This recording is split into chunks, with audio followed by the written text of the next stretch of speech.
इस इलाके में एक सैटेलाइट सिटी भी जो है चीन बनाने जा रहा है।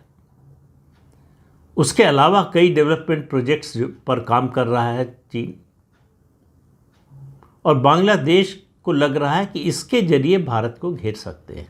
आपको मोहम्मद यूनुस का बयान याद होगा कि अगर चिकन नेक को काट दिया जाए तो पूरे नॉर्थ ईस्ट से भारत का संपर्क कट जाएगा, और इस पर नज़र चीन की बहुत पहले से है। डोकलम का जो विवाद हुआ उस समय भी थी।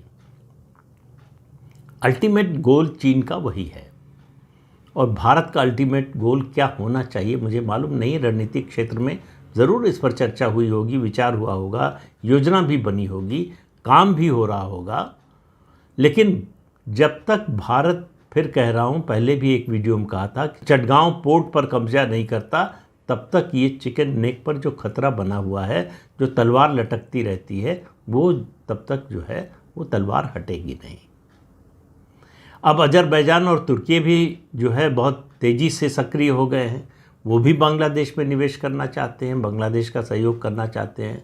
अजरबैजान की एक कंपनी है, निजी कंपनी, जिसने नया नक्शा बनवाया है ग्रेटर बांग्लादेश का, और ढाका में जगह जगह पर वो उस नक्शे के पोस्टर लगाए गए। उस नक्शे में ग्रेटर बांग्लादेश उनके हिसाब से जो बनेगा, उसमें बांग्लादेश के अलावा भारत का पश्चिम बंगाल, पूरा नॉर्थ ईस्ट, बिहार और उड़ीसा भी होगा। अब आप कह सकते हैं कि शेख चिल्ली के हसीन सपने हैं, लेकिन चीन की मंशा को समझिए। चीन ने जो चोट खाई है ऑपरेशन सिंदूर के जरिए, उसका बदला लेने की वो भरपूर कोशिश करेगा, और उसको लगता है कि ये भारत की दुखती हुई रग है।